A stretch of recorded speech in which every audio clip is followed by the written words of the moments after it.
Good afternoon, everybody, and my dear colleagues. We are quite honored to have a chance to talk at the prestigious 67th Myanmar Medical Conference on the HCC by various very eminent hepatologists. And before I start, I would like to talk about a few housekeeping rules. One is please stick to your allotted time, exactly 12 minutes. And may I request all the participants and all the panelists, except the speaker, please, somebody is presenting or speaking, mute all your microphones. So hepatitis C is a very important, and we have launched hepatitis C elimination according to WHO's guideline a few years back, but we are having problems with the COVID, and in the middle of all the troubles, we have started this HCV education program for the medical professionals. So the first speaker will be Professor Cho Sotun,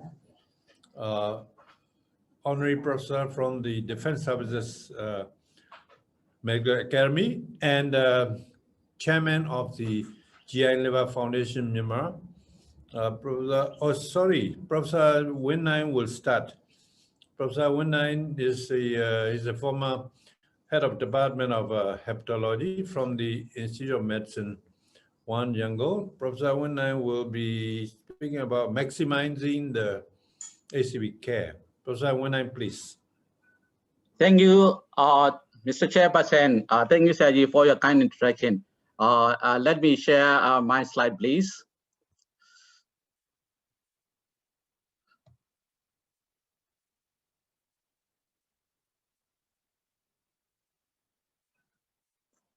So my topic is how to maximize HCV cure. So hepatitis C is used to be a lifelong infection for most of the people, and only 15 to 25% clear Hep C from their body without the treatment. So other percents for everyone else, hepatitis C become chronic, and with advances of the hepatitis C treatment, most of the people cannot be cured. Many people do not seek the treatment for the chronic hepatitis C infection because they do not know they have the hepatitis C infection. This is a problem in our country. So we have a delay in the elimination of the hepatitis C in our country. It is the only years later when the hepatitis C leads to the serious health issue, they seek medical advice, and it is a late condition.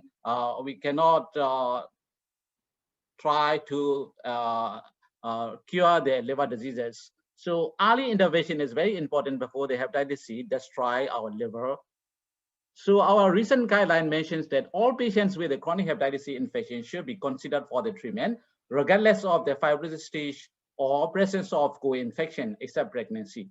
However, if you have a limited resources, they are prioritized populations like patients who are at fibrosis stage of F3 and F4, patients with decompensated cirrhosis, and patients with HIV and HCV co-infection.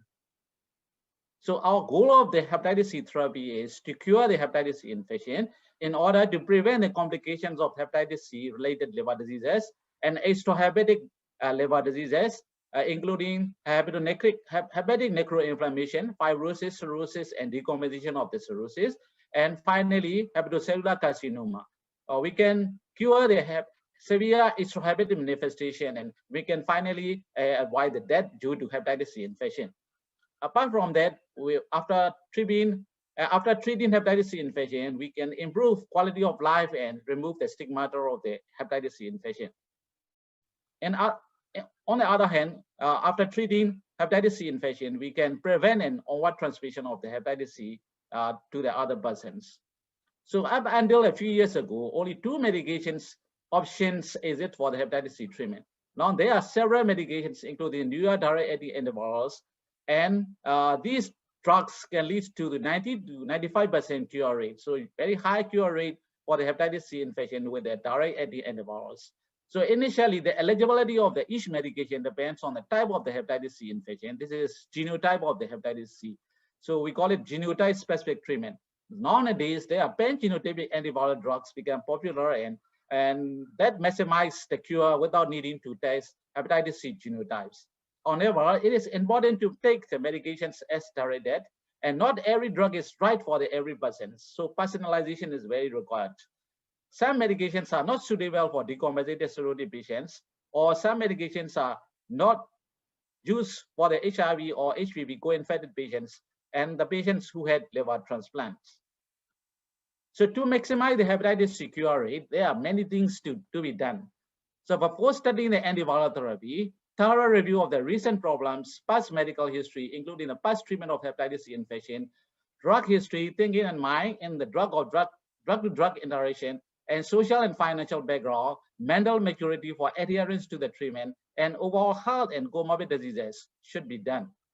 Then we need to dedicated treatment plan to establish and explain the concern to the patients, and which is vital to stick this plan and mention possible side effects. So pre-treatment counseling and regular follow-up during the treatment is mandatory for assessing the adherence and monitoring the side effects. So we also need to discuss the avoidance of unnecessary medications, herbal therapies to make the hepatitis C drugs less effective. And we advise to join the local hepatitis C groups to find emotional support, to connect and share stories, as well as to go for the help as it needs. So these are the things we have to do for the maximization of the hepatitis C cure rate. And data for the real-world experience of the treating hepatitis C revealed that patients infected with a genotype 3 cirrhotic patients and previous treatment failure are emerging as new difficult to treat population. Current RAD antivirals are very effective and have a very fewer contraindications, but it is necessary to make the most of the finite resources, and we have to maximize the cost effectiveness of the therapy. So when we choose the medications, it is very important to consider the cost effectiveness. The most important factor in the treatment success is adherence to the treatment recommendation. So pre-treatment education is very important, best strategy for the maximizing the adherence. So adherence declines after 6 weeks of treatment, and we need shorter treatment for the adherence. So these are the hepatitis C drugs, direct antivirals approved in Europe in 2018, and nowadays they are recommended for the hepatitis C treatment.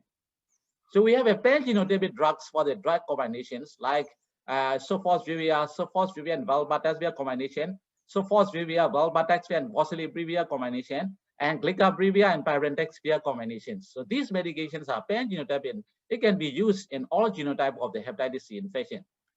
However, some genotype-specific drugs are still used in treatment of the hepatitis C infection, like sofosbuvir and ledipasvir combination, ombitazvir, pariprevir, and ritonavir combination, texabuvir, graciburia, and albazvir combination. So these drugs are genotype-specific, and we need to test genotype before setting these drugs. Nowadays, sustained virological response is not anymore any challenge. You can see the SVR rate is nearly 98% to 99% in all combination of the drugs. For example, Soblet combination, genotype 1 to 4, the combination, the SVR rate is 96 to 97%. Soval, genotype 1 to 6, 98%. Gracibrevir, albazvir, 96%. Glicabrevir, pyrentexvir, 99% to 96%.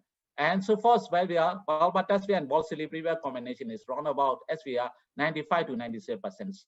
So you can see a very good response of these new direct-acting antivirals. So this is a direct-acting antivirals, but some patients have failure. We call it direct-acting antiviral failure in the USA. 124,000 patients will be in DA failure in USA, 47,000 patients in Europe country, and since 2050, near all patients will be the NS5A failure. So that is a problem. So we need to cure the hepatitis C infection. We consider about the DA failure patients. So resistant consideration is like that.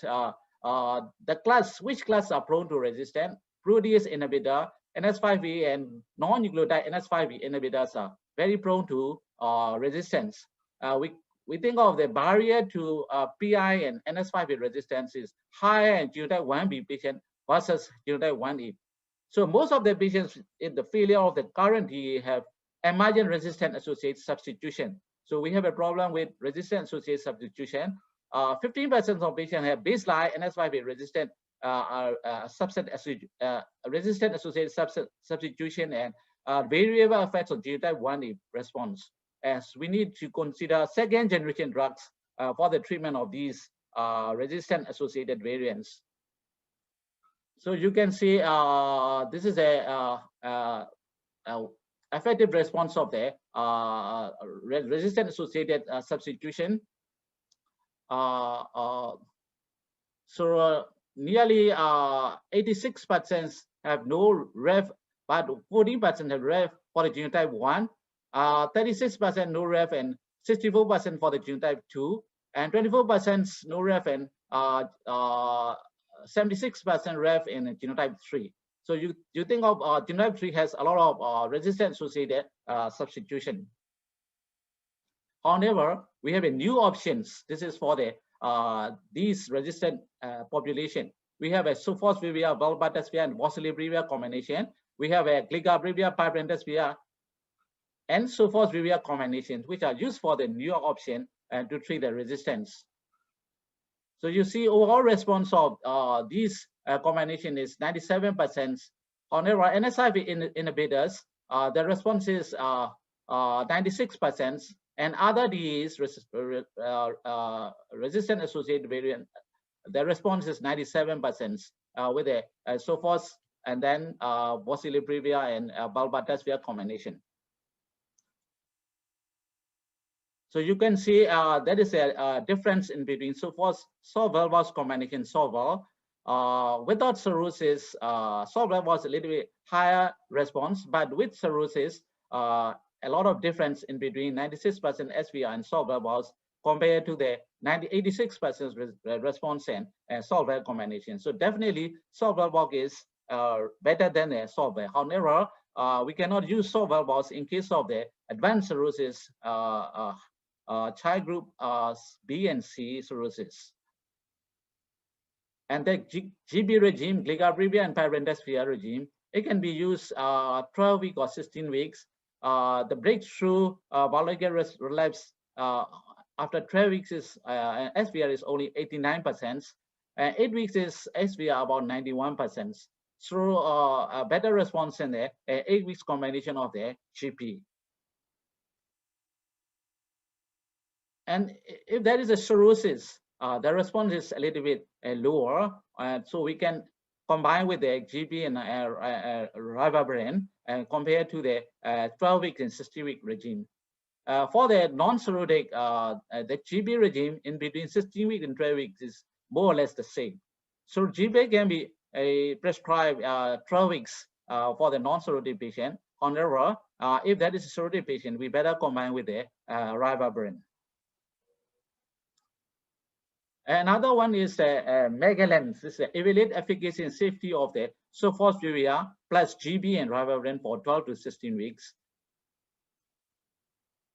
So you see a lot of difference in the genotype 1, especially genotype 1A, but genotype 2 and genotype 3, the sofos and GB plus ribavirin for 16 weeks is option for genotype 3 who have failed to previous treatment, gligaprevir and pibrentasvir. So we have a difficult population, genotype 3, so we can combine with the sofos, GB and ribavirin for 16 weeks to get a nearly 100% SVR. So in conclusion, to maximize the hepatitis C cure, before starting the treatment, we need a comprehensive clinical and biological evaluation, and patient needs should be individually addressed to maximize the adherence. This is we call it personalization of the treatment. And we have considered 5 basic concepts apply for the selecting of the appropriate regime, viral genotype, prior treatment experience, presence of the cirrhosis, comorbidity, and renal insufficiency, etc., and concurrent medications that interact with the direct acting intervals. HIV co-infection is no longer a factor of affecting SVR, but DDI and risk of infection is kept in mind.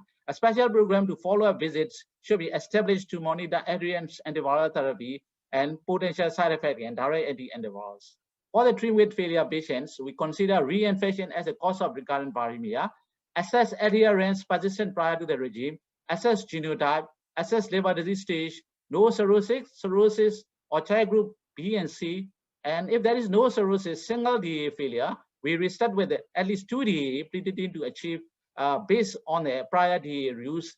Direct use of the triple regime for 12 weeks is also considered, SOVAL and VOX or SOV and GB regime.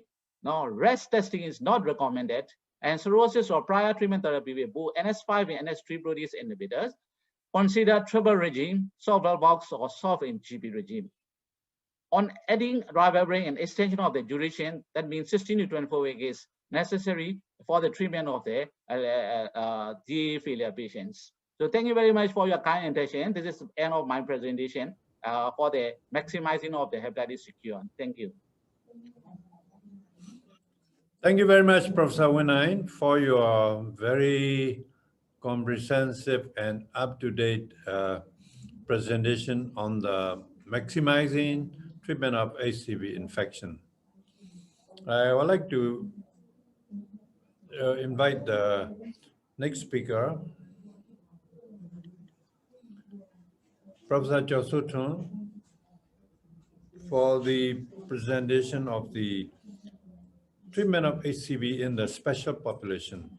As I have said earlier, Professor Chosutun is the current president of the GI and Liver Foundation, Myanmar, and also honorary professor, the Department of Hepatology of the Defense Services Medical Academy. The usual presentation of the Professor Chosutun's are excellent, very beautiful, kind cartoons and pictures. And Professor Chosutun, please.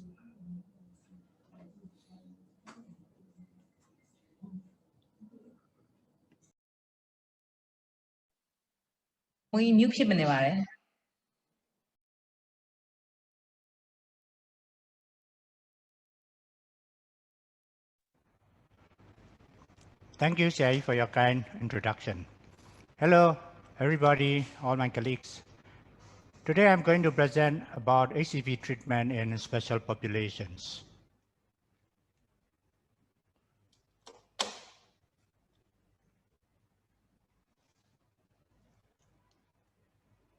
I've got nothing to disclose. So this is a beautiful picture of a deadly HCV. So by definition, the special population means is generally used for a disadvantaged group. But in hepatitis C, the special population we mentioned are those who merit special considerations because of their suboptimal outcome from the standard of care DAA treatment or drug-to-drug interactions or possible adverse events. So these are the special populations. Because of the time limitations, I can't cover all, so I will cover most of the salient ones. First, it is the acute or recent hepatitis C, and it is defined as the first 12 months following HCV acquisition. The HCV RNA is positive and the antibody is negative, so we can call it an acute HCV. Before the interferon era, it is wait and see policy because the spontaneous clearance rate is 15 to 33% chances. So we wait and see. If it doesn't cure spontaneously, then the treatment sets in. But in this safe and effective DAA era, it is a test and treat strategy. So we are now, so the recommendations are emphasizing on treating the acute or recent hepatitis C. This is the algorithm. And then this is the testing recommendation for acute hepatitis C. The treatment is the same as what Professor Winine has already stated in chronic hepatitis C. One thing I would like to remind you is that there are ongoing studies which tries to shorten the course of the HCV therapy. Now, this is the GP regime and this target 3D cohort, and using 8 weeks. And then the SVR12 rate is very good. And according to the paper, the most privileged ones who can have 8 weeks of treatment is the one with a low viral load. With the high viral load people, there are chances of relapses. There are 8 weeks treatment of in other regimes, and then the further studies are going on software and the targeted 3D phase 3 for GP for 4 weeks. So if we can shorten the therapy, it is not only the cure rate, but the cost and the patient compliance will be very much improved. The HCV infection in women of childbearing age, every reproductive age woman should be tested for HCV, and then if they had an HCV, they should be treated before pregnancy, because there is no robust clinical trials stating the safety of DAAs in pregnancy. But a few data show us that HCV and DAA treatment in pregnancy is quite safe. So it is going to be the individual basis for patient-physician discussion, counseling, and taking potential risks and benefits. If we can treat it, we can cure the HCV, and we can prevent maternal to child transmission. And we can, if we don't treat it, then there won't be any side effects, but there is risk of maternal to child transmission, the virological relapses, and so on. These are the data of safetiness of DA in pregnancy. The GP, Letsoff, and Valpartesvir are quite safe. And the response rate is quite good as in pregnancy as in non-pregnant women. And the safety, the side effects are quite mild, like nausea, vomiting, diarrhea, and then the fetal abnormalities are almost nil. So to initiate treatment or not to initiate treatment is the consideration of current time. And these are the safety of DAAs in pregnancy. Majority of the DAAs are the FDA pregnancy category B. Only Clazoprevir and Teclidazole are in consideration.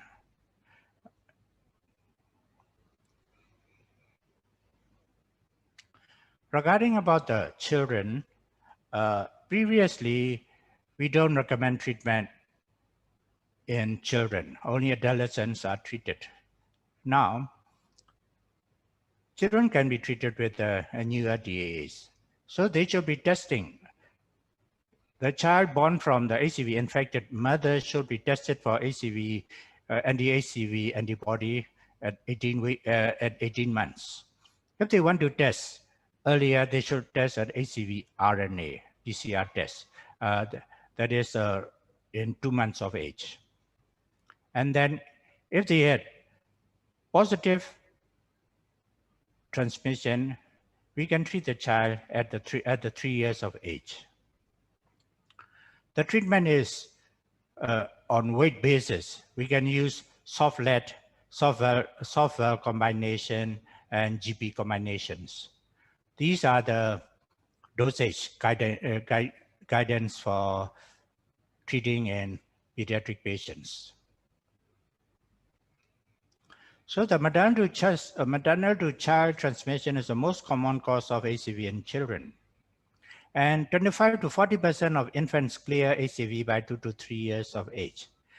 But there is a substantial impact of HCV infection in maternal MDCD infected children. They had reduced physical functioning, the executive function impairment in 20% of children, and worse is the cognitive function defect in children with HCV. And there's a higher rate of cirrhosis and HCC in those children who acquires HCV through maternal and child transmission. So another thing is the reinfection. The DA failure, Professor Wina has covered the DA failure. I would like to talk a little on this reinfection.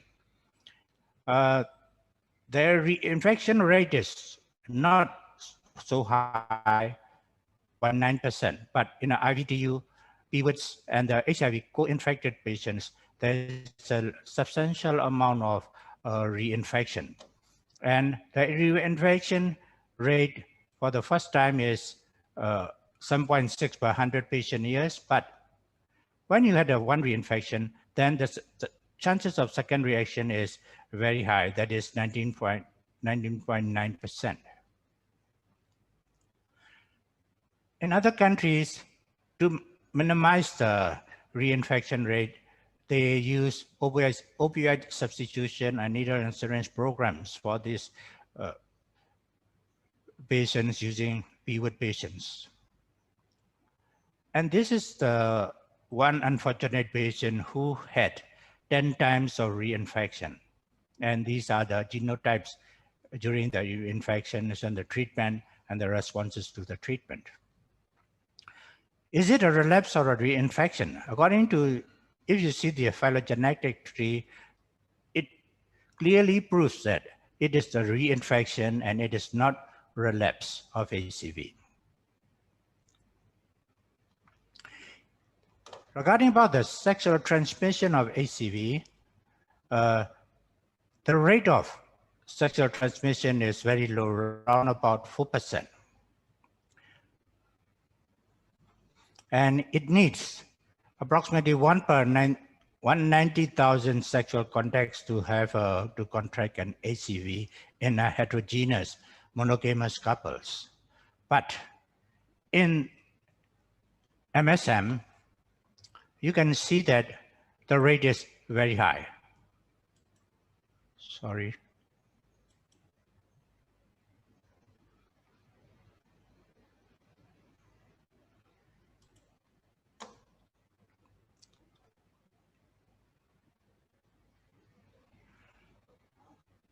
The chances of contracting HCV in blood is 10 to 20 particles, but by inner contact, exposure is 2,000, nearly 2,500 international unit of HCV for the duration of anal intercourse. So there is a high chances of HCV contraction, much higher than in the PWITs than in this MSM group. So now there's a, in these days, there's a sham, what you call sham night, people having a group sex using methadone, or using these stimulant drugs.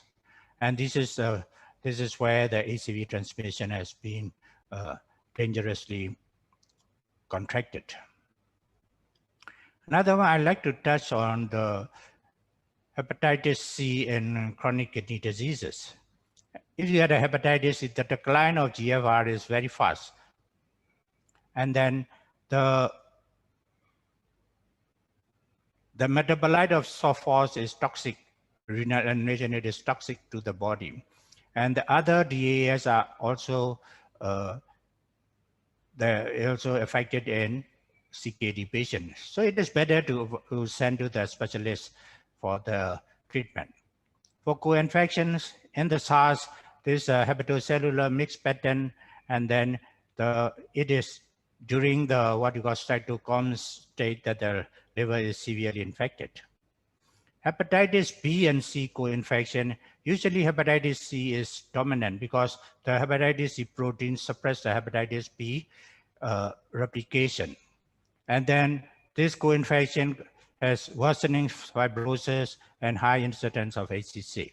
The treatment So you need to treat hepatitis B at the same time with the HCV.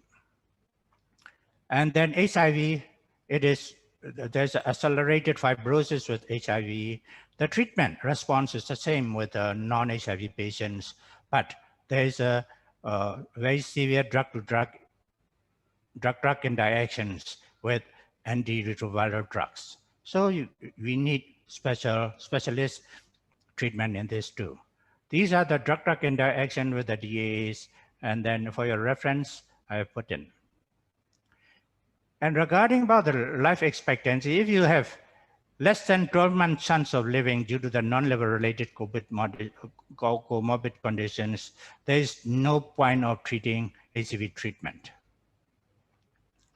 So regarding about the treatment in DA failures, Professor Wenai has been covered it. Hepatic solid organ transplant recipients, patient of HCV organ transplant, and hemoglobinopathies and HCC. So I will present it in another presentations. So hepatitis C cure is costly, and there are a lot of challenges, as Professor Wenai has stated. So we need to overcome it, and it's worth overcoming. We treat HCC as not only as a treatment, as a prevention strategy. But while treating HCV, it is not only to stop onward transmission, but we need to take care of the prevent reinfections by education, sexual risk reduction, and safe drug practices. I would like to end my presentation by this slide to spread the word that there is a cure for hepatitis C. And GI Endeavor Foundation Myanmar has been here to help everybody to treat hepatitis C or eliminated hepatitis from Myanmar. These are my references. And thank you very much for your kind attention. Thank you, sir. Thank you very much, Professor Josudun. As usual, you cover a lot of things which are updated and very interesting presentation. The next speaker is Professor Nyomi from Head of Department of the Liver Department of Hepatology, Yangon Specialist Hospital. Professor Nyomi will talk about the management of patients after achieving cure of HCV infection. Professor Nyomi, please. Good afternoon. Today my assignment is management of patients who achieved cure of hepatitis C infection.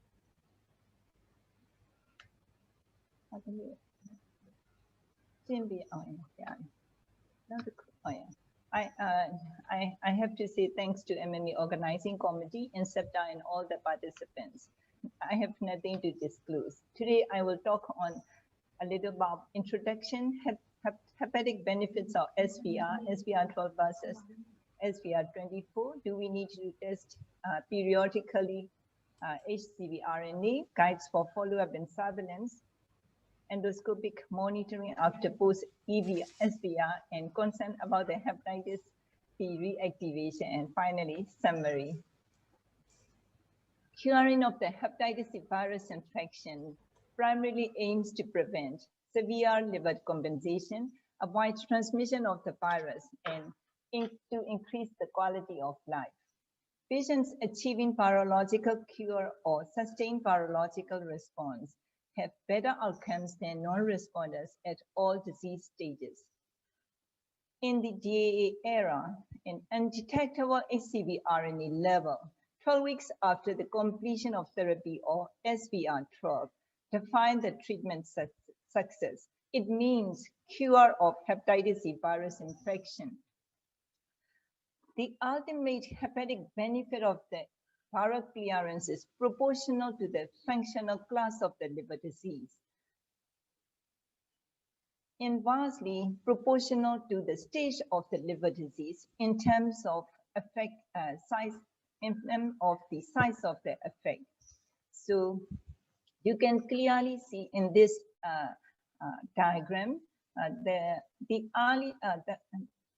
earlier the stage of the liver disease, the less the fibrosis process, and then the greater the impact of overall mortality and quality, improvement in the quality of life.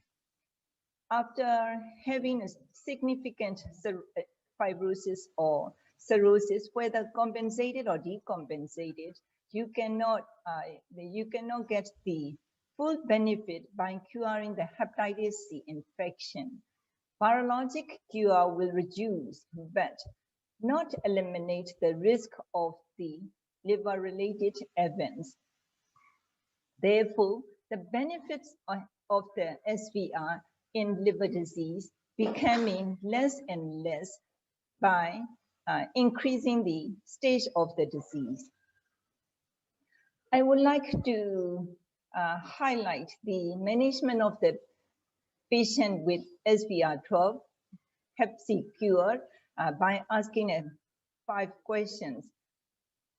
Once a patient achieves SVR12, is periodic confirmation of the hepatitis C RNA ever needed later on?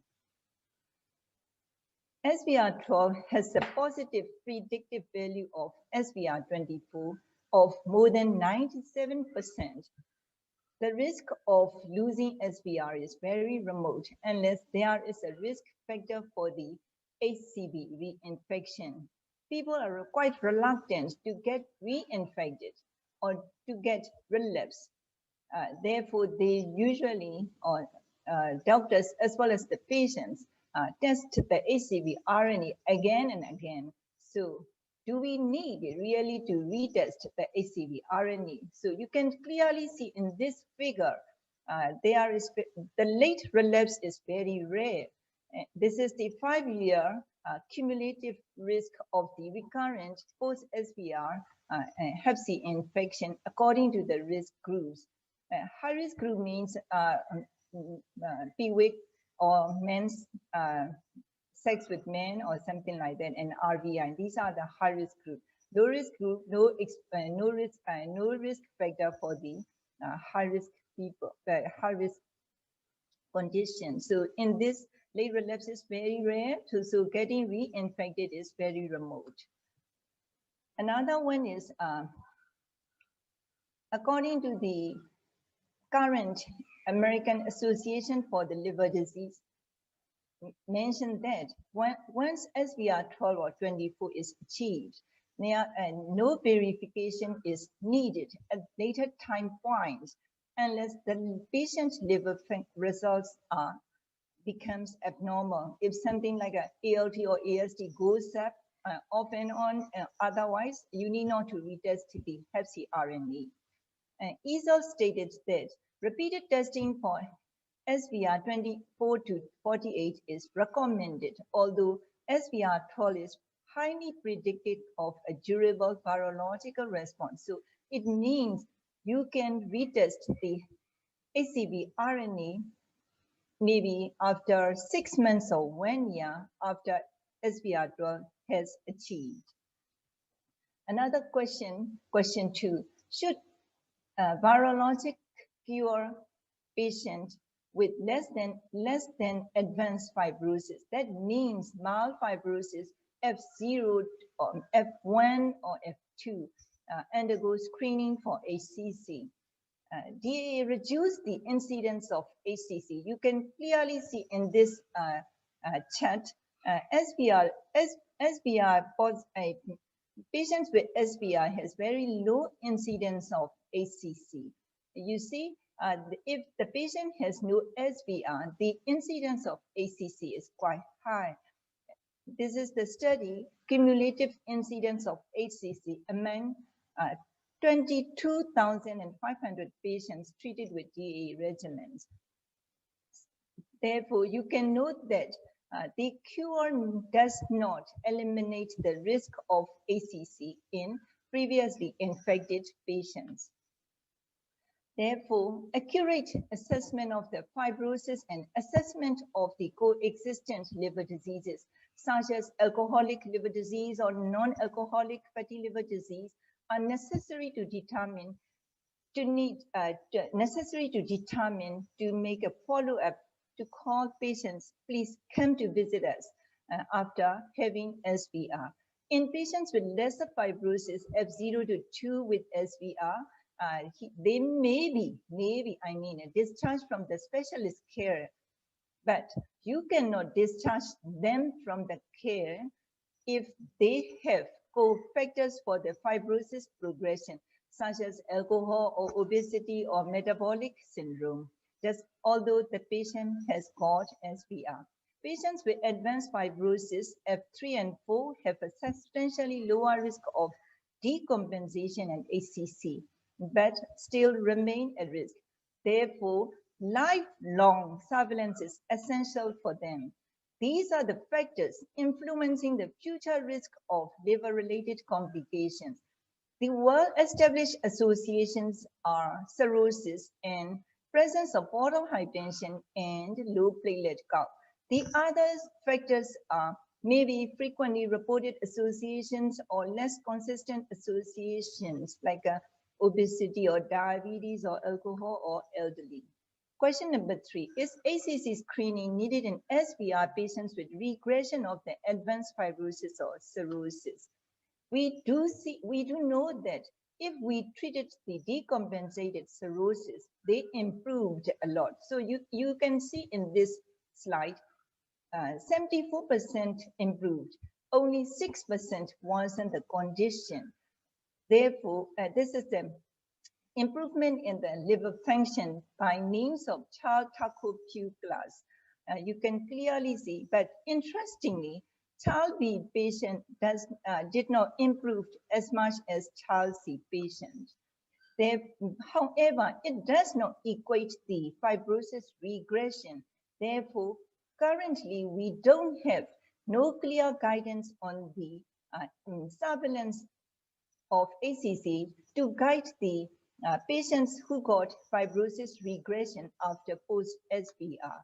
Therefore, I would like to remind you that because of the abundance of caution, liver stiffness measurement and non-invasive markers of fibrosis, like EPRI or FIT4 or whatever, FibroScan, you cannot use to safely determine when a patient is finished with HCC screening. Another one is routine follow-up is necessary for screening of esophageal varices in all SVR present patients. If the patient has liver stiffness more than 20, endoscopic monitoring is necessary, as well as platelet count less than 150. However, if the patient has already got small varices and after SVR, they have ongoing liver injury, endoscopic monitoring must be done annually. But if there is no varices and no ongoing liver injury post-SVR status, if the patient has cirrhosis, we have to do endoscopy every 3 years. Another question, the last question is, should SVR positive present patient be monitored for reactivation of their HEPI infection? Yes, we do need to monitor them because there is a lot of evidence for the hepatitis B reactivation. Recently, US FDA has called for the monitoring any patients who have anti-HBC co-antibody positive. It's very big issue because many of the Hep C infected patients have got hepatitis B co-antibody positivity. This is my last slide and summary of the recommendations. All persons who achieved SVR must do RNA testing only after SVR 12 only once. You need not to repeat again and again. Then optimize your metabolic control, diabetes, obesity.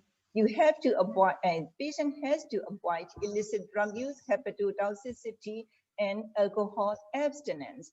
If the patient has high risk of infection, reinfection, and your Hep C HCV RNA testing has to be performed, and we need to counsel the patient not to, and by encouraging the risk to avoid the risk of reinfection.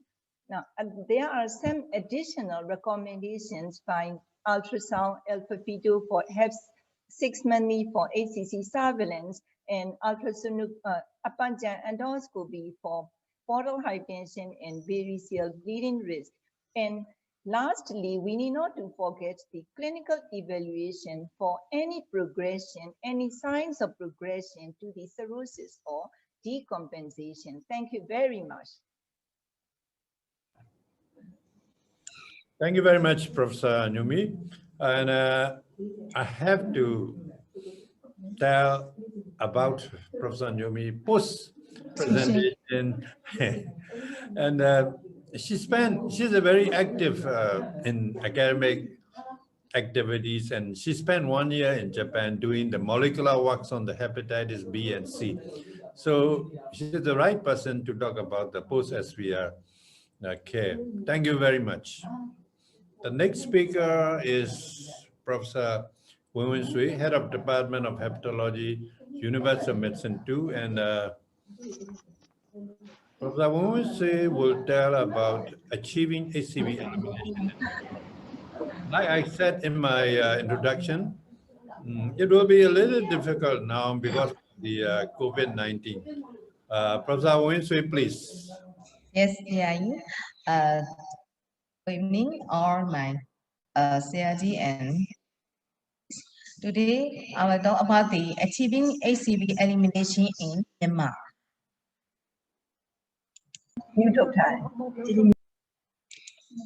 HCV infection, which is mainly a blood-borne viral infection, is a global public health problem in which, according to the 2015 data, prevalence of the anti-HCV in general population is 2.65%. There is a burden of HCV infection in Myanmar, in which HCV prevalence is highest in the Moon State, Molamyang 10.3%, and lowest prevalence in the Bago Chin 0.3%. So when Myanmar among the 15 to 80 years has hepatitis. Regionally, South Asia region of the WHO estimated 30 million of people living with the chronic C infection. So hepatitis is a very important one, and WHO organize the elimination of the hepatitis C infection worldwide, in which on May 2010, the World Health Assembly Resolution 10 and also December 2011, Global Hepatitis Program established. The WHO guideline appeared 2014.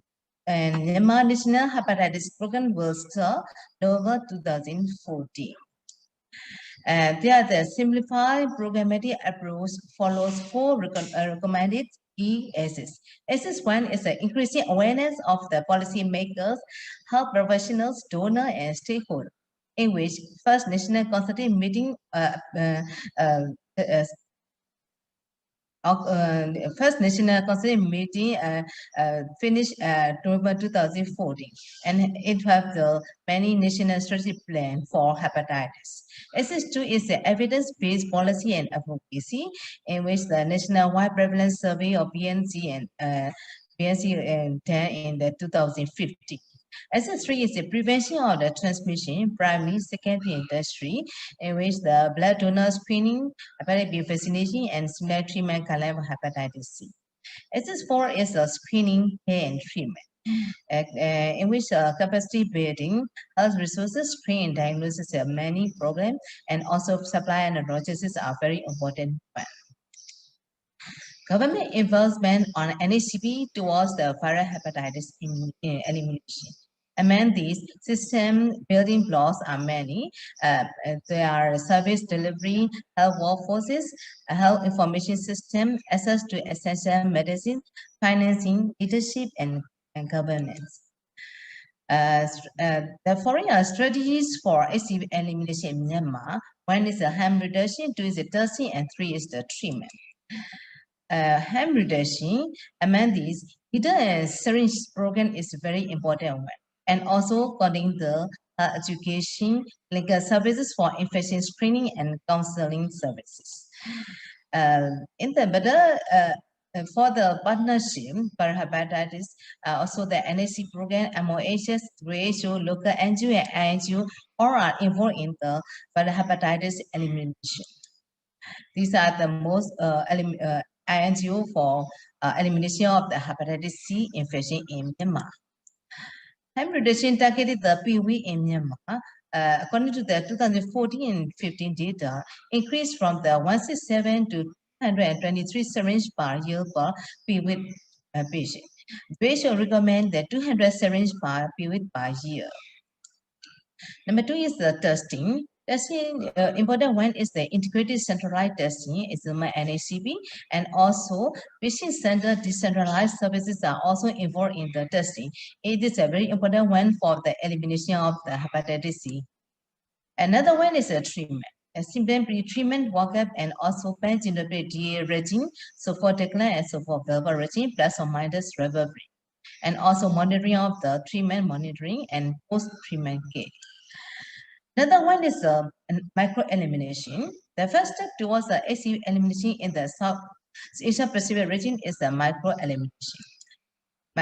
Important of the micro-elimination, first is achieve the elimination of the hepatitis C. As this is a care cascade of the HCV infection for all visual region 2015. This is the infected amount and diagnosis target and treatment target in 2030 and cure in 2013.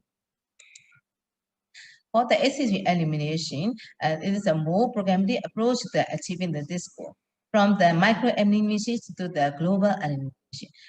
This is a micro-elimination, smaller with result and effectiveness, but the global elimination, higher skill, complexity, and higher cost. So targets for micro-elimination are subpopulations, people living with HIV, prisoner, people with hemophilia, and children, setting in the hospital or additional center, and also generational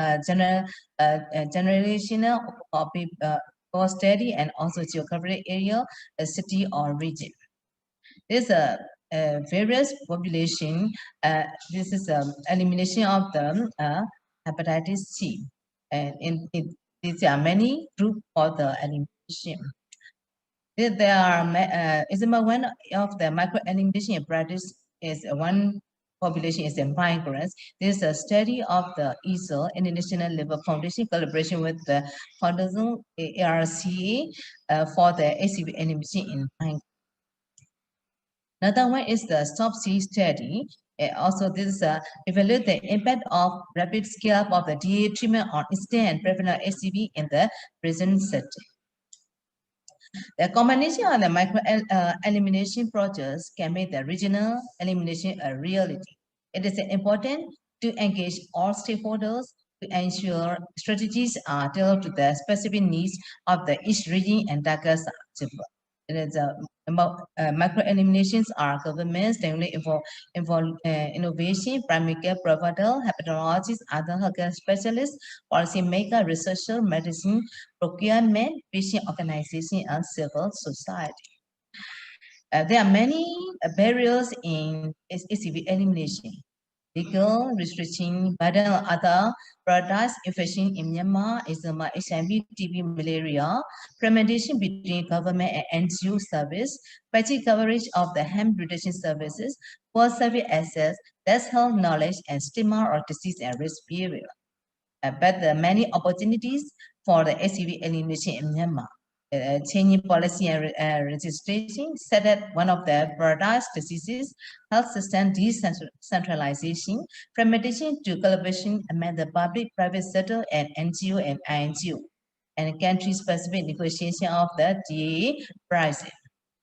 For my presentation, summary all HCV infected patients need to be screened and linked together to achieve the HCV elimination. HCV elimination is the ambitious micro-elimination offers a pragmatic approach to achieve this goal.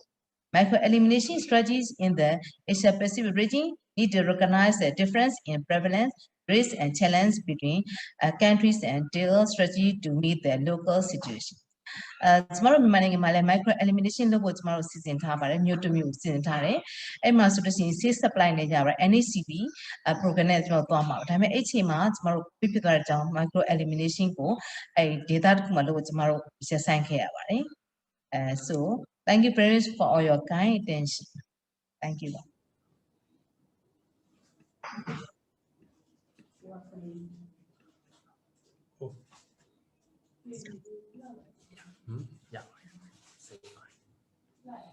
Thank you very much, Professor Winswee.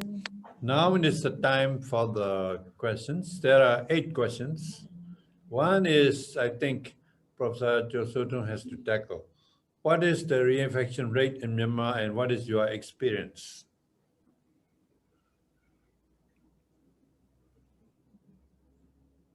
Not soon to go. What is that? Huh? Is there any Myanmar data about SVR 12 for HCV treatment?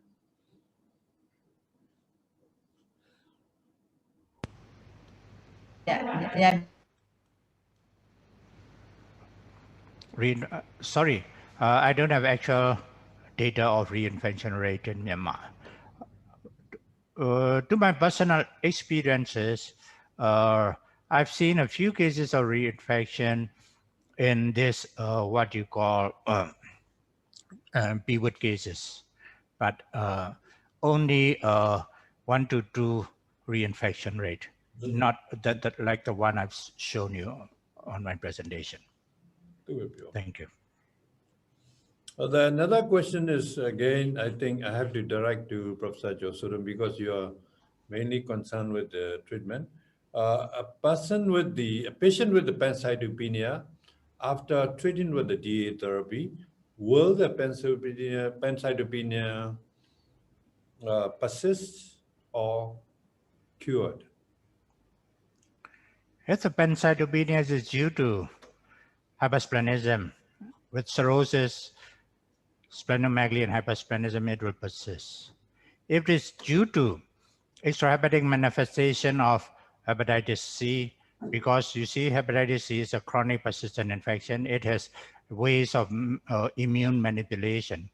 So it is manipulated by this what we call platelets, antibodies and everything, they can be still persist, but still there's a chance of cure also for this extrahepatic manifestation. They can definitely be slowed down. Thank you. The next question is, what is high viral load or HCV infection regarded as high viral load in this country? Professor Nyomi, please.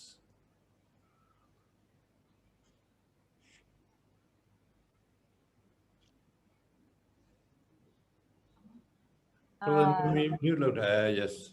Yes. I don't actually understand what level is the high viral load for HCV in here. We don't have any local data for the high viral load, but internationally, we usually regard the high viral load as a 400,000, 4.0, more than 4.0, 10 to the power 5, log 5. No? Thank you. Even then, I do not think that there is any significance in the viral load because with all the newer DA therapies, regardless of level of viral load, the SVR rate is the same. Yes, exactly, CIE. You are quite right to point out the level, the level of the viral load does not have an impact on the sustained virological response or Hep C cure. Thank you very much. Another question is, what is the HCV infection rate in the multiple transfused thalassaemic patients? That the Department of Hepatology, Yangon General Hospital, and Professor Nyomi, if you remember, ourselves and the Japanese hospital, Professor Hamashima Shikada, I don't remember, and the development, we have done a study and it has been published. I don't remember the actual rate, but it has been published. Another is, if you are going to treat the thalassaemic patients with a DA, what drug will you choose and how will you model? This will be, I think, to Professor Josoton for the special population. Yes, Professor Josoton, please. Yes, if depends on the underlying liver condition. So I can choose a pangenotypic, and then the duration will depend on the liver fibrosis. And I think the cure rate will be the same as the other persons because there is no drug-to-drug interaction for thalassaemic patients. The only thing is how damaged is the liver before we treat HCV. Professor Winine, there is one question. Can a case of HCV infected CKD patients transmit another CKD patients without HCV infection by using the machines? Yes, yeah, according to their study, they mentioned that the transmission from the machine is very less, and the problem is the transmission from the blood or other materials transmitted through these products. The machine is already sterilized, and then the transmission from the machine is very uncommon.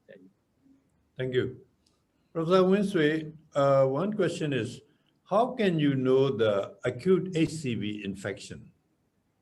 Okay, well, thank you. Acute HCV infection in a nearly okay, but I may do not HCV antibody positive now previously Chala Drema, Sikhe negative chinide, Lunga Chala Drema, 6 member negative you Akuma solution, positive pite, Ejma jaundice nare, HCV antibody positive solution, acute HCV infection. Adame H are very rare. Thank you. The last question is, what is the FCR rate in Myanmar and what are the resistant genotypes? That myself, our department, and Professor Nyomi together, we have 2 or 3 publications. And I don't really remember the rates, but you can look for with my name and with Professor Nyomi's name, and you can find out what are the resistant genotype, what is the SPR rate. This will be the last question. And the time is up. And thank you very much, all the speakers. Thank you, the organizers, for inviting us. And thank you, Inceptor, for your academic support to this symposium. And we are very glad that we have a chance to talk about single focus disease on the hepatitis C. With this, I would like to conclude this symposium. Thank you all. Thank you. Thank you. Thank you very much. Thank you. Thank you. Bye. Bye.